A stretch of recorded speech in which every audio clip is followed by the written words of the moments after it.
led you or called you to this work? The need in the community, Jackson as a whole, and specifically the Bailey Avenue community, for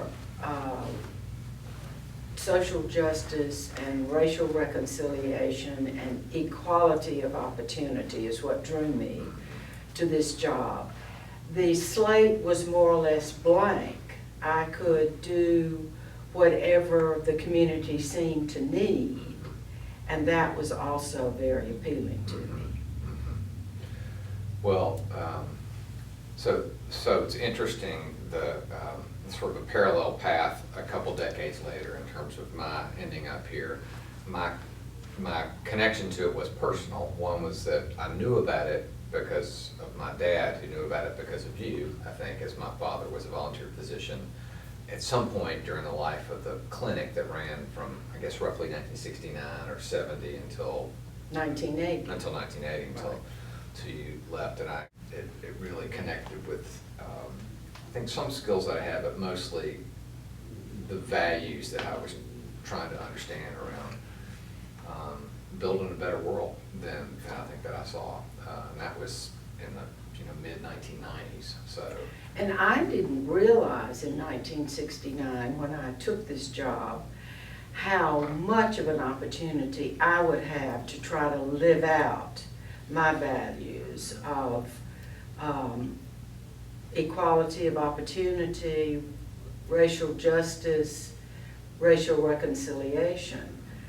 I'd had no idea that this platform at Operation Shoestring would give me the ideal vehicle for living the values that I subscribe to. The city of Jackson was racially tense at the time. Jackson State, the shootings at Jackson State would take place less than a year after I became the director at Shoestring. There was misunderstanding between the races. The racial tensions were very prevalent. In fact, the city council had closed the only green space in the community and put up a chain link fence to keep children of both races out.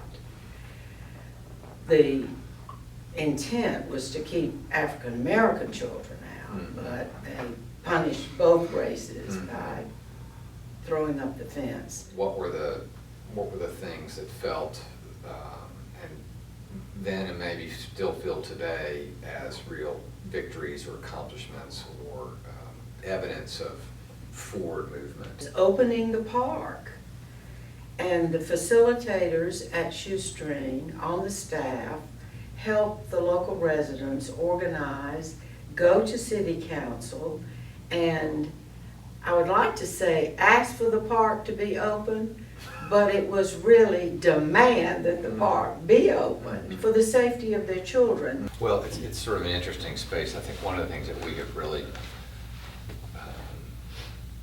done, sort of building on the pioneering work that was done from 1969 to 80, and then under Warren Yoder's tenure, was to try to make this a place that people from lots of different walks of life can be part of, right? And that is a very delicate orchestration to try to do that. We have this tagline, "We all rise together," and sort of the opposite of that is true, right? If we don't work together, we all sink together. Absolutely. And I have to say that I admire very much the fact that Shoestring now has a focus on a safe place for children. In the old days, Shoestring was much more a scattershot approach.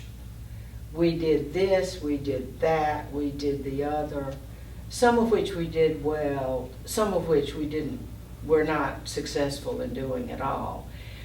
But as the need becomes apparent and the evaluation of where the most impact can be made in the community, I think Shoestring has shifted its focus has shifted to a focus. That's probably a better way to put it. And although you are doing a lot of things in the community, your basic concern now seems to me to be providing opportunities, adventures, excitement, and safety for children. Yeah, I think that's a absolutely fair assessment, and we feel that that's foundational. If we get that right, then all these other things start to fall into place for the families, for the neighborhoods. The building itself reminds me of a movie I saw as a child called The Secret Garden.